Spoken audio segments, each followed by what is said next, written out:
Hello everyone. एक question हम contract costing का और डिस्कस कर रहे हैं, ध्यान से देखना है। क्वेश्चन नंबर 13 देखो क्या कहता है। Paramount engineers are engaged in the construction and erection of a bridge under a long term contract. Cost incurred up to 31st March 2008 was as under. Material, labour, overhead, erection cost आपको दे रखी है. Contract price 11 crore है. Cash received 6 crore. Technical estimate of the contract indicates the following degree of completion of work. Material 70% लग चुका है, labour and overhead 60% लग चुकी है, इरेक्शन कॉस्ट 40% लग चुकी है. There is no work uncertified. Estimate the profit that could be taken to profit and loss account against this partly completed contract at 31st March 2008. चलो मेरे साथ साथ सब बनाओगे कॉन्ट्रैक्ट अकाउंट. चलो ध्यान से देखना जरा. Contract account for year ending 31st March 2008. ठीक है. चलो अच्छा, अब मुझे बताओ खर्चे हमने कौन कौन से लगाए. मटेरियल लगाया 280, फिगर्स इन लैक्स है. लेबर हमने लगाई 100, ओवरहेड्स हमने लगाए 60 और इरेक्शन कॉस्ट हमने लगाई 110. ये खर्चे लगाए. ठीक है, ध्यान से. अब मुझे बताओ बाय साइड पे मेन चीज आती है work in progress, work certified. 2 लाइनें छोड़ देना वर्क सर्टिफाइड के नीचे और फिर लिखना वर्क अनसर्टिफाइड. अब सुनना मेरी बात, जो मैंने आपको याद आएगा, मैंने आपको पहले बताई थी. याद करो, मैंने आपको एक बार बताई थी कि जितने भी ये खर्चे लगते हैं ना, जितने भी ये खर्चे लगते हैं, ये खर्चे दो ही चीजों पे लगते हैं. या तो ये खर्चा लगेगा वर्क सर्टिफाइड पे, या ये खर्चा लगेगा वर्क अनसर्टिफाइड पे. तीसरी कोई चीज नहीं है. ठीक है. अब पढ़ो सबसे लास्ट लाइन, उसने क्या कहा. There is no work uncertified. मतलब वर्क अनसर्टिफाइड तो है नहीं. इसका मतलब बताओ, मैंने कहा ये खर्चे या तो वर्क सर्टिफाइड पे लगेंगे या वर्क अनसर्टिफाइड पे, और अनसर्टिफाइड है नहीं. इसका मतलब क्या हुआ, ये खर्चा किस पे लगा है, वर्क सर्टिफाइड पे लगा है. ठीक है, अभी सुनो. अब याद करो एक बात और, मैंने क्या कहा था कि वर्क सर्टिफाइड का वैल्यूएशन हमेशा कॉन्ट्रैक्ट प्राइस पे होता है ना. अच्छा, contract price is nothing but selling price. Contract price मतलब सेलिंग प्राइस. अच्छा, सेलिंग प्राइस दो चीजों से मिलकर बनती है. क्या बताओ, कॉस्ट प्लस प्रॉफिट, है ना. तो सेलिंग प्राइस यानी कॉन्ट्रैक्ट प्राइस दो चीजों से मिलकर बनेगी, कॉस्ट प्लस प्रॉफिट. अच्छा, आप मुझे बताओ कॉस्ट कितनी लगी, एडअप करो. 280 प्लस 100 प्लस 60 प्लस 110, 550 की कॉस्ट लगी. और आपको अच्छी तरह पता है ये पूरी की पूरी कॉस्ट किस पे लगी है, वर्क सर्टिफाइड पे. बस अब मेन काम क्या है, आपको निकालना है प्रॉफिट. ठीक है. चलो मैं आपको तरीका बताऊंगा, मेरी बात पर बहुत ध्यान से सुनिए, बहुत ध्यान से. अच्छा, मेरी बात ना सुनना ध्यान से. Working note, calculation of profit. Calculation of profit. मुझे एक बार बताओ, मैंने अभी पिछले क्वेश्चन में आपको एस्टिमेटेड प्रॉफिट निकालने का तरीका बताया है ना. सुनो, क्या फॉर्मूला था एस्टिमेटेड प्रॉफिट का. अगर मैं कॉन्ट्रैक्ट प्राइस में से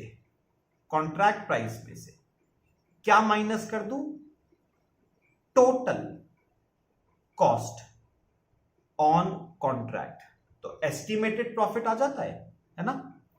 अगर मैं कॉन्ट्रैक्ट प्राइस में से पूरे कॉन्ट्रैक्ट की कॉस्ट माइनस कर दूं तो एस्टिमेटेड प्रॉफिट आ जाता है. अच्छा, मुझे बताओगे जरा, कॉन्ट्रैक्ट प्राइस कितना था, 11 करोड़. हम लैक्स में कर रहे हैं, तो 1100 लैक्स कह लूं माइनस, अब सुनो, याद करो ये टोटल कॉस्ट ऑन कॉन्ट्रैक्ट मैंने कैसे बताया था, जितनी कॉस्ट लग चुकी है प्लस जितनी कॉस्ट और लगने वाली है। मुझे ये बताओ कितनी कॉस्ट लग चुकी है। ये देखो, ये वो कॉस्ट है जो लग चुकी है 550, तो ये कॉस्ट तो लग चुकी है प्लस जितनी कॉस्ट और लगनी बाकी है। आ जाओ, वर्किंग नोट फिर से, क्या निकालना है, कितनी कॉस्ट और लगनी बाकी है, मतलब फर्दर कॉस्ट टू कंप्लीट आपको क्या करनी है, कैलकुलेट। ध्यान से सुनना मेरी बात। अच्छा मुझे ना एक बार बताओ, नोटिस करो आपको ना डिग्री ऑफ कंप्लीशन आपको दे रखा है, पढ़ना, the technical estimate of the contract indicates the following degrees of completion of work, material 70%। उसने कहा, ध्यान से सुनना, मटेरियल 70% लग चुका है। ध्यान से सुनना, मैं अगर इसे थोड़ा सा और रिफाइंड वे में पढ़ूं तो मुझे पता है क्या समझ आया, मुझे ये समझ आया पूरे कॉन्ट्रैक्ट को बनाने में जितना मटेरियल लगता है ना उसका 70% लग चुका है, 70% लग चुका है। और बताओगे कितने रुपए का मटेरियल लगा है, 280 लाख रुपए का मटेरियल लगा है। मतलब मैं ये कह सकता हूं कि this 280 lakh is equivalent to 70%। भाई यही तो उसने कहा कि पूरे कॉन्ट्रैक्ट को बनाने में जितना मटेरियल लगता है उसका 70% लग चुका है। और कितने रुपए का मटेरियल लग चुका है, 280 लाख का। तो this 280 lakh will be equal to 70%, मतलब 400 लाख। इसका मतलब पता है क्या हुआ, पूरे कॉन्ट्रैक्ट को बनाने में 400 लाख रुपए का यानी 4 करोड़ रुपए का मटेरियल लगता है, जिसका 70% 280 लाख लग चुका है। कितना और लगना बाकी है, 30%, मतलब 120 लाख और लगना बाकी है। ये बताओ किसका आया, ये तो आया मटेरियल का। चलो अब अपने आप करो लेबर, और मुझे बताओ लेबर का बताना। मुझे बताओ पूरे कॉन्ट्रैक्ट को बनाने में लेबर और ओवरहेड्स ना एक साथ ही कर लो, उनका डिग्री ऑफ कंप्लीशन एक साथ ही दे रखा है। लेबर और ओवरहेड्स का बताना। मुझे बताओ पूरे कॉन्ट्रैक्ट को बनाने में जितनी लेबर और ओवरहेड्स लगती है उसका 60% लग चुकी है और 160 लाख की लेबर लग चुकी है, विच इज इक्विवेलेंट टू 60%। तो इसका मतलब पूरे कॉन्ट्रैक्ट को बनाने में 266.67 लाख की लेबर लगती है, जिसका 60% लग चुकी है। और कितनी लगेगी, फर्दर कॉस्ट टू कंप्लीट। अच्छा 266.67 लाख तो पूरे कॉन्ट्रैक्ट पे लगती है ना, उसका 60% लग चुकी है, और कितनी लगेगी 40%। तो 106.67 लाख की लेबर और लगेगी। और सेम यही केस इरेक्शन कॉस्ट के लिए, पूरे कॉन्ट्रैक्ट को बनाने में जितने की इरेक्शन कॉस्ट लगती है उसका 40% लग चुकी है, मतलब 110 लाख की erection cost is equivalent to 40%। तो इसका मतलब पूरे कॉन्ट्रैक्ट को बनाने में 275 लाख की इरेक्शन कॉस्ट लगती है, उसका 40% लग चुकी है। तो और कितनी लगेगी, उसका 60% और लगेगी ना, 275 का 60% और लगेगी, 165 लाख की इरेक्शन कॉस्ट और लगेगी। तो मुझे बताओ total further cost to complete कितनी लगेगी। अच्छा मटेरियल की 120 लाख और लगेगी, लेबर ओवरहेड्स की 106.67 और इरेक्शन कॉस्ट 165।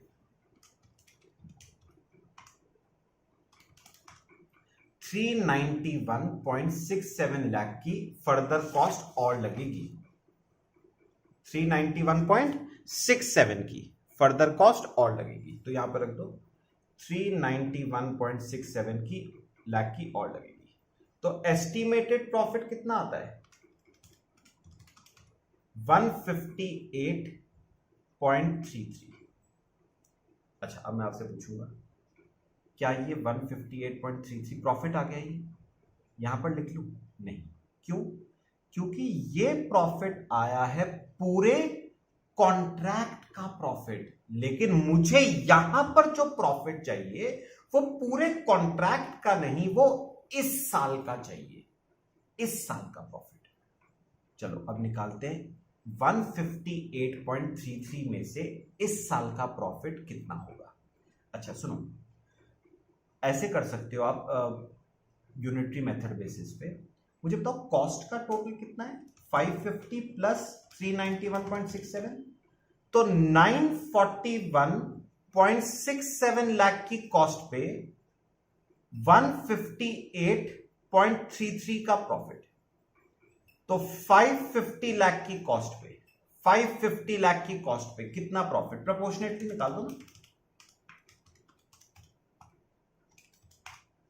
92.48 का प्रॉफिट, बस ये इस साल का प्रॉफिट आ गया 92.48। तो 642.48, बस ये आपका नोशनल प्रॉफिट आ गया, वही आ जाएगा 92.48। कहां जाएगा notional profit? Costing, profit and loss. तो इस क्वेश्चन में भी हमने क्या निकाला? Estimated profit. पूछ सकता है वो आपसे अलग से एस्टिमेटेड प्रॉफिट निकालने के लिए। चलो आज के लिए 2 क्वेश्चंस काफी है, बाकी हम नेक्स्ट क्लास में डिस्कस करेंगे। Thank you. Hello everyone. चलो कॉन्ट्रैक्ट कॉस्टिंग के नेक्स्ट टॉपिक पे हम आते हैं। हेडिंग आप सब लिखोगे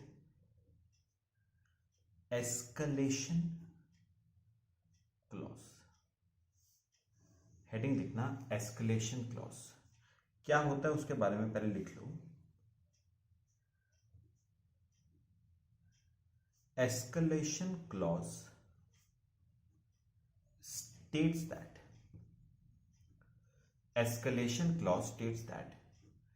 if in the future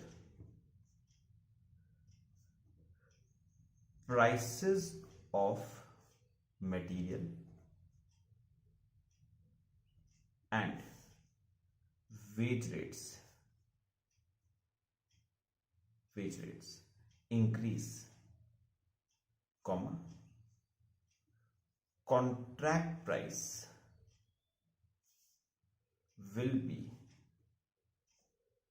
increased proportionately. Contract price will be increased proportionately and vice versa.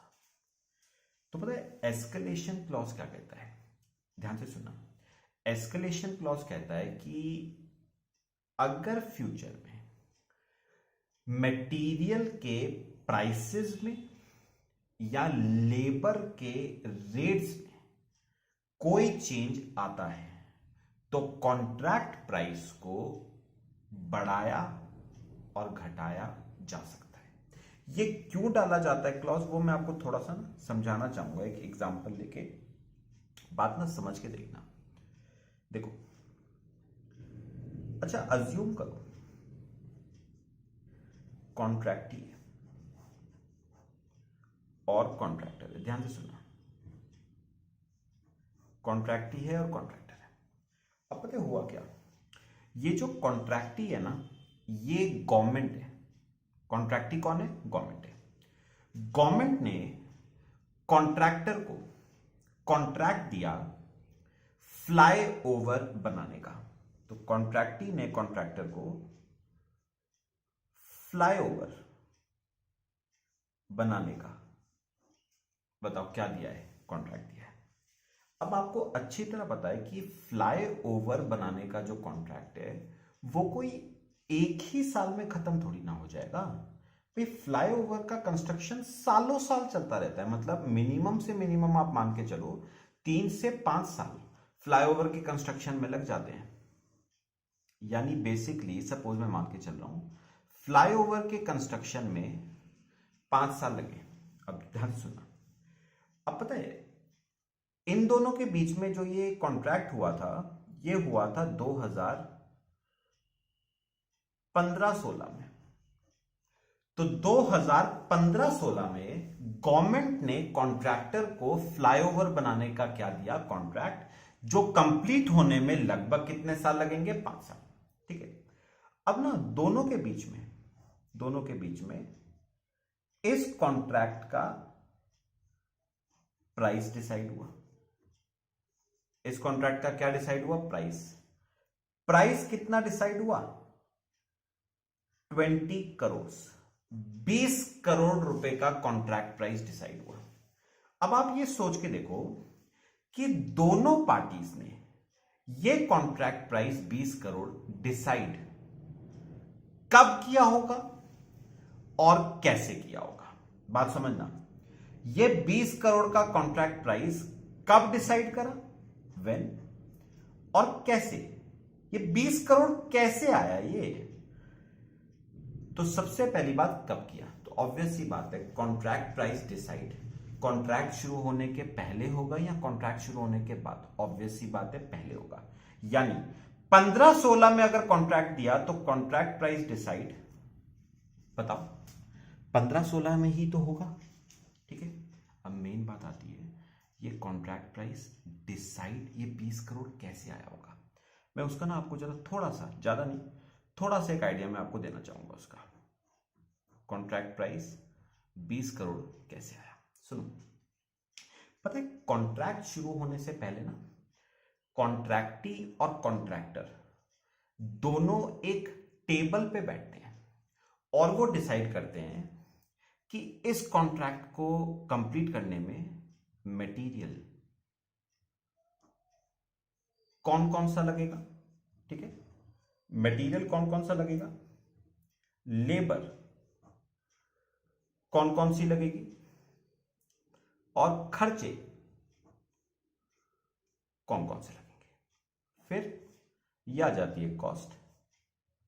इसमें कॉन्ट्रैक्टर अपना क्या ऐड कर देता है, प्रॉफिट, और फिर ये क्या आता है आपका कॉन्ट्रैक्ट प्राइस। तो ये तरीका है कॉन्ट्रैक्ट प्राइस निकालने का। जैसे मैं आपको थोड़ा सा एग्जांपल समझाने के लिए बताऊं, पता है दोनों जब टेबल पे बैठे होंगे ना तो ये क्या हिसाब लगाएंगे कि भाई देख फ्लाईओवर बनाना है, ठीक है, 2 किलोमीटर लंबा फ्लाईओवर है, 2 किलोमीटर लंबा फ्लाईओवर बनाने में मटेरियल चाहिए होगा कौन कौन सा, वो कहेंगे सीमेंट लगेगा। ठीक है, एग्जांपल दे रहा हूं आपको, ब्रिक्स लगेगी, सैंड लगेगा, सरिया लगेगा, तो बहुत सारे मटेरियल लगेंगे। फिर वो डिसाइड करेंगे कितना कितना लगेंगे। जैसे सपोज एग्जांपल देता हूं, सीमेंट 50,000 बैग सीमेंट के लगेंगे। ब्रिक्स कम से कम आप मान के चलो 20 लाख 20 लाख ब्रिक्स लग जाएंगी। सैंड इतना लग जाएगा, सरिया इतना लग जाएगा, ये डिसाइड करेंगे वो। अच्छा, फिर वो डिसाइड करेंगे कि भाई देख सीमेंट का रेट 200 रुपए एक बैग का है, एक ब्रिक 2 रुपए की है, ऐसे ही इसका, ऐसे ही इसका।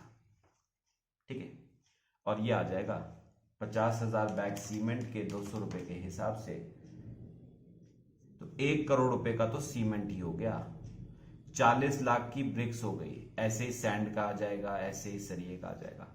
फिर वो हिसाब लगाएंगे लेबर कौन कौन सी लगेगी, कितने स्किल्ड वर्कर्स लगेंगे, कितने सेमी स्किल्ड वर्कर्स लगेंगे, कितने अनस्किल्ड वर्कर्स लगेंगे, स्किल्ड वर्कर्स कितने आवर्स काम करेंगे, सेमी स्किल्ड कितने आवर्स काम करेंगे, अनस्किल्ड कितने आवर्स काम करेंगे, रेट पर आवर स्किल्ड का क्या होगा, rate per hour semi skilled का क्या होगा, रेट पर आवर अनस्किल्ड का क्या होगा।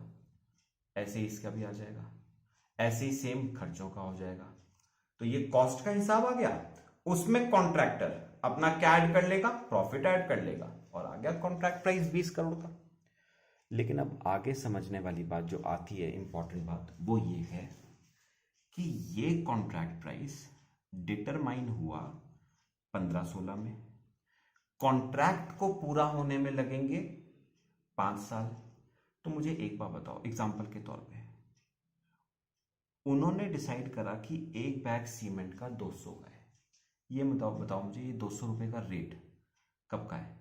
ये तो आज का रेट है भाई। कुछ सीमेंट आज लगेगा, कुछ सीमेंट 1 साल बाद लगेगा, कुछ सीमेंट 2 साल बाद लगेगा, कुछ सीमेंट 3 साल, कुछ सीमेंट 4 साल, कुछ सीमेंट 5 साल बाद लगेगा। मुझे बताओ, जो रेट ये 200 रुपये आज का है, क्या यही सीमेंट का रेट 1 साल बाद, 2 साल बाद, 3 साल बाद, 4 साल बाद, 5 साल बाद यही रेट रहेगा? इन्फ्लेशन नाम की कोई चीज नहीं होती क्या? सेम ऐसे ब्रिक्स, आज उन्होंने कहा कि एक ब्रिक 2 रुपए की है, लेकिन मुझे बताओ over a period of 5 years क्या ब्रिक्स के प्राइस में चेंज नहीं आएगा? क्या इन्फ्लेशन की वजह से आएगा? ऐसे ही मुझे बताओ, अगर स्किल्ड वर्कर आज 1 आवर का 50 रुपए ले रहा है फॉर एग्जाम्पल, तो क्या आज से 5 साल बाद भी वो 1 आवर का 50 ही लेगा? क्या नहीं? क्या उसके स्टैंडर्ड, उसकी कॉस्ट ऑफ लिविंग में इंक्रीज नहीं आएगा? क्या कॉस्ट ऑफ लिविंग में इंक्रीज आएगा तो वो अपना रेट पर आवर नहीं बढ़ाएगा? क्या बिल्कुल बढ़ाएगा। तो भैया इन्फ्लेशन नाम की कोई चीज तो होती है। अब सोच के देखो, सीमेंट तय हुआ था 200 रुपए पे सीमेंट आएगा, लेकिन इन्फ्लेशन की वजह से सीमेंट का एक बैग कॉन्ट्रैक्टर को 300 रुपए का पड़ा। ऐसी ब्रिक्स तय हुई थी कि एक ब्रिक 2 रुपए की आएगी, लेकिन इन्फ्लेशन की वजह से एक ब्रिक 2.5 रुपए की आई। तो अपने आप देखो इस वजह से होगा क्या? इस वजह से कॉन्ट्रैक्ट की कॉस्ट बढ़ती जाएगी, कॉन्ट्रैक्ट की कॉस्ट बढ़ती जाएगी। कॉन्ट्रैक्ट प्राइस, देखो बात समझो, कॉस्ट बढ़ती जाएगी, कॉन्ट्रैक्ट प्राइस उतना ही रहेगा, तो अल्टीमेटली प्रॉफिट पे क्या इफेक्ट पड़ेगा? कॉन्ट्रैक्टर का प्रॉफिट हो जाएगा कम। तो कॉन्ट्रैक्टर ना इस चीज से बचने के लिए कॉन्ट्रैक्ट जो बनता है दोनों के बीच में, उसमें क्लॉज डलवाता है, एस्केलेशन क्लॉज। और वो एस्केलेशन क्लॉज ये कहता है कि अगर फ्यूचर में मटेरियल के प्राइसेस में या लेबर के रेट्स में कोई चेंज आता है तो कॉन्ट्रैक्ट प्राइस को भी चेंज किया जाएगा। तो अगर मटेरियल के प्राइसेस में और लेबर के रेट्स में इंक्रीज आता है तो कॉन्ट्रैक्ट प्राइस को बढ़ा दिया जाएगा, डिक्रीज आता है तो कॉन्ट्रैक्ट प्राइस को भी घटा दिया जाएगा। लेकिन एक बात और मैं आपको बता दूं, लास्ट बात, वो ये है कि कॉन्ट्रैक्टी भी एक बात कहता है। कॉन्ट्रैक्टी कहता है भैया ठीक है, इनमें चेंज आया, मैं तेरे कॉन्ट्रैक्ट प्राइस को बढ़ा दूंगा। क्यों? क्योंकि इन्फ्लेशन तेरे हाथ में नहीं है, इन्फ्लेशन तू थोड़ी ना डिसाइड कर रहा है, it is beyond your control. लेकिन एक बात याद रखना, इसमें अगर चेंज आया तो फिर याद रख लियो, कॉन्ट्रैक्ट प्राइस को बढ़ाया या घटाया नहीं जाएगा। यानी पता है एस्केलेशन क्लॉज जो मेन बात कहता है ना, वो ये है कि अगर मटेरियल के प्राइस में या लेबर के रेट्स में चेंज आता है ना, तो कॉन्ट्रैक्ट प्राइस को चेंज किया जाएगा। लेकिन अगर मटेरियल की क्वांटिटी में या लेबर के आवर्स में कोई चेंज आता है तो कॉन्ट्रैक्ट प्राइस को चेंज नहीं किया जाएगा। यह आपका कौन सा क्लॉज है? Escalation clause. नेक्स्ट वीडियो में आपको ना एस्केलेशन क्लॉज का एक क्वेश्चन पूरा करके बताऊंगा। Till then thank you. Hello everyone, चलो एक क्वेश्चन हम देखते हैं जरा इसका।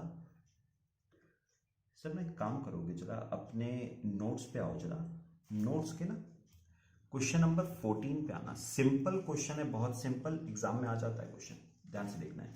देखो, the escalation clause of a long term contract stipulates the following quantities and rates of material A, B, C and following number of labor hours of X, Y and Z and their rates of pay. Actuals are also shown below. तो material आपको 3 दे रखे हैं, तीनों की standard quantity, standard rate, actual quantity, actual rate. Labour भी आपको 3 तरह की दे रखी है, standard hour, standard rate, actual hour, actual rate. Calculate the amount of final claim so far as rate is concern ignoring profit. चलो थोड़ा सा जो मैंने एग्जांपल दिया था ना वो याद रखना है। मेरी बात सुनो, पहले ये सोचो कि दोनों पार्टीज कॉन्ट्रैक्ट शुरू होने से पहले टेबल पे बैठी होंगी और उन्होंने कॉन्ट्रैक्ट प्राइस क्या किया होगा, एस्टीमेट।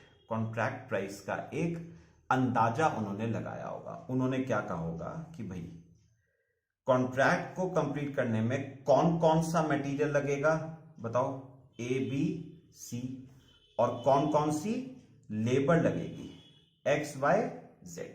चलो बताओ, स्टैंडर्ड देखना, उन्होंने कहा होगा कि 1500 क्वांटिटी ए की लगेगी 50 रुपए के हिसाब से। ये उन्होंने एस्टीमेट बनाया है।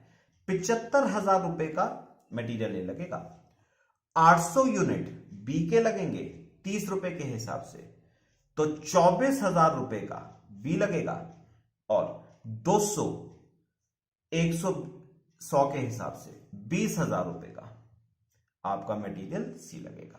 ऐसे ही लेबर एक्स 4800 आवर्स की लगेगी 2 रुपए के रेट पे, तो 9600 की लेबर एक्स, 2400 आवर्स की लेबर वाई लगेगी 1 के रेट पे, तो 2400 रुपीस की लेबर वाई, और जेड 9600 आवर्स का लगेगा 1.5 के हिसाब से 14400 का।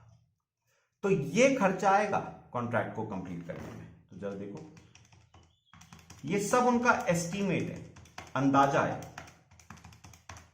तो उन्होंने कहा 145,400 का खर्चा आ जाएगा कॉन्ट्रैक्ट को कंप्लीट करने में। इसमें बताओ कॉन्ट्रैक्टर अपना क्या ऐड करेगा, प्रॉफिट। लास्ट लाइन पढ़ो, उसने कहा इग्नोरिंग प्रॉफिट, प्रॉफिट इग्नोर कर देना, तो आ जाएगा कॉन्ट्रैक्ट प्राइस 145,400।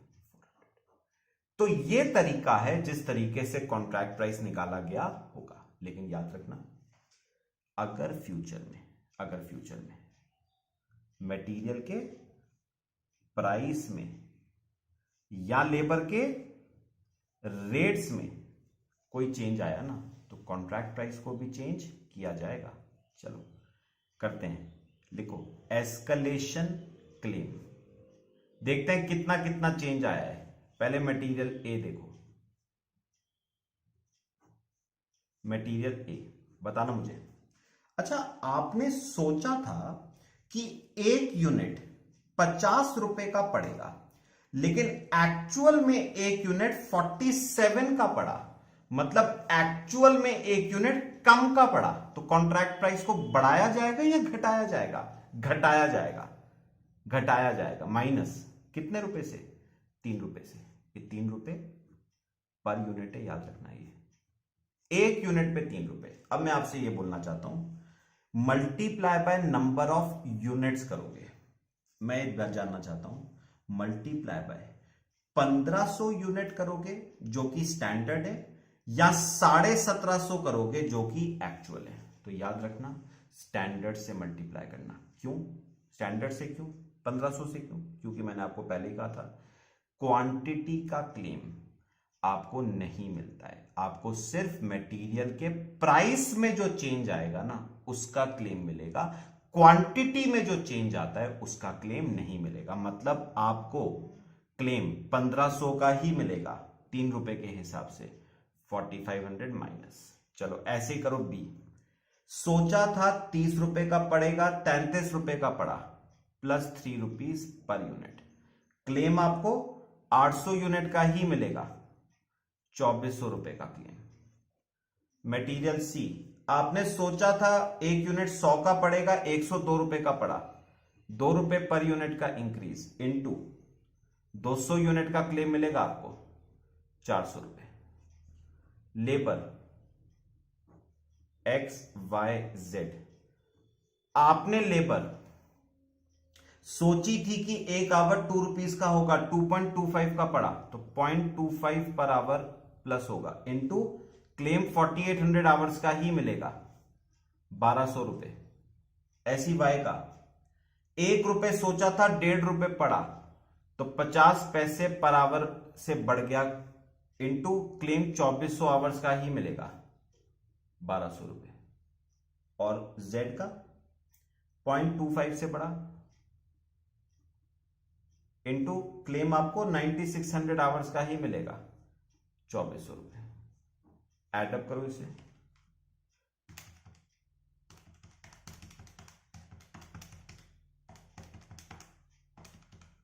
3100 रुपीज आ जाएगा। चेक कर लो एक बार, 3100 रुपीज। तो आपको कितने रुपए का एस्केलेशन क्लेम मिलेगा? 3100 का। अब लास्ट बात, न्यू कॉन्ट्रैक्ट प्राइस मुझे बताओ, ओल्ड कितना डिसाइड हुआ था? 145,400 प्लस 3100 से आपके कॉन्ट्रैक्ट प्राइस को बढ़ा दिया जाएगा, तो आपका नया कॉन्ट्रैक्ट प्राइस हो जाएगा 148,500 रुपीज का। बस ये आपका क्या हो जाएगा? नया कॉन्ट्रैक्ट प्राइस। ठीक है, तो ये तरीका है आपका एस्केलेशन क्लेम का करने का। एक और क्वेश्चन आपको कराऊंगा, लेकिन वो नेक्स्ट लेक्चर में करेंगे। Thank you.